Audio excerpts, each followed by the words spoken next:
वो है ए square minus b square, और ये किसके बराबर आता है, ए प्लस बी और गुणे ए माइनस बी के। ठीक है, तो इसे भी हम चित्र द्वारा समझ सकते हैं। तो बच्चों यहाँ एक चित्र आपके सामने प्रदर्शित है। इसमें एक बड़ा वर्ग जो हरे रंग से दिखाई पड़ रहा है वो लिया गया है, और बड़े वर्ग की प्रत्येक भुजा क्या है, ए इकाई है। ठीक है, तो ए इकाई है और इसका क्षेत्रफल क्या हो जाएगा, बड़े वर्ग का ए गुणे ए, भुजा गुणे भुजा यानी कि ए स्क्वायर।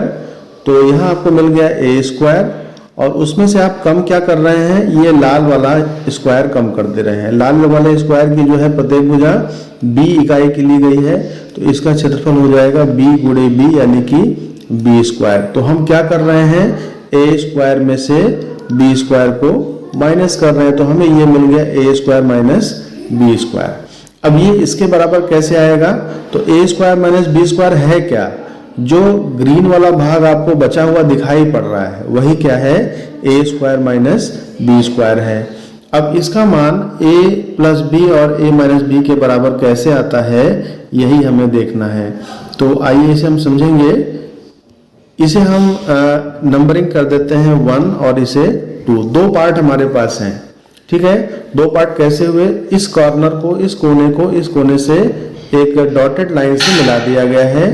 तो ये जो हरा भाग है ये दो भागों में विभक्त हो गया।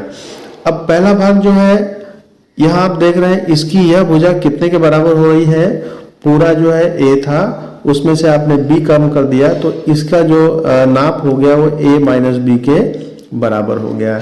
इसी प्रकार इस वाले भाग की जो सेकंड पार्ट है, इसकी ये चौड़ाई जो है कितनी हो गई, पूरा a था और a में से आपने क्या कम किया, b कम कर दिया, तो ये भी a माइनस b हो गई।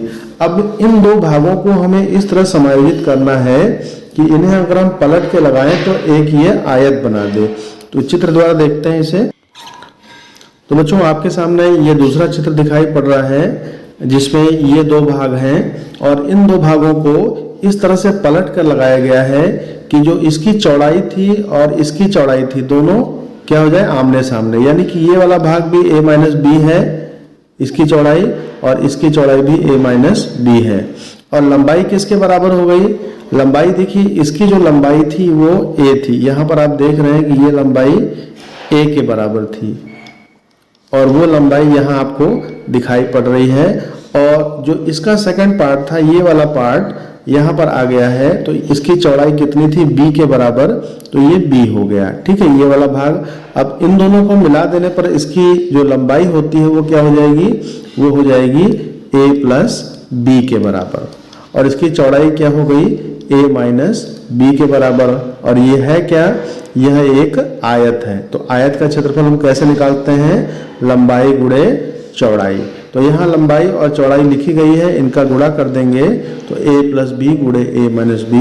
तो इस प्रकार हमारा जो सर्वसमीका है a square minus b square बराबर a प्लस बी गुणे a माइनस बी, इस ज्यामिति विधि से आप बिल्कुल आसानी से समझ सकते हैं।